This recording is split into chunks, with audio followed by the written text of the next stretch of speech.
গ্রামে আমরা এই মাছগুলোকে সামুদ্রিক চন্দনা ইলিশ বলে থাকি।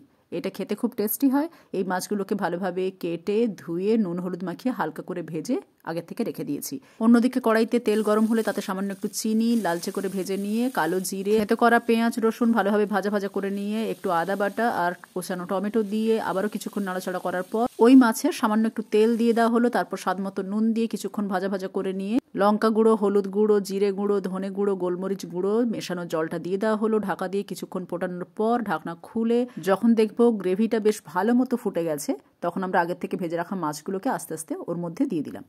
এবার ঢাকা দিয়ে মাঝারি আছে 3 থেকে 4 মিনিট ভালোভাবে রান্না করে নেওয়ার পর যখন দেখবো গ্রেভিটা একদম মাখা মাখা হয়ে গেছে, মানে মাছের সাথে প্রায় লেগে লেগে গেছে, সেই রকম অবস্থায় আমরা তরকারিটা নামিয়ে নেব। চন্দনা ইলিশ যেহেতু নিজেই ভীষণ টেস্টি একটা মাছ, সে কারণে এই মাছের যে কোনো পদ রান্না করো খেতে দারুণ লাগবে। গ্রামের স্টাইলের এই রান্নাটা পারলে একবার তোমরাও ট্রাই করো।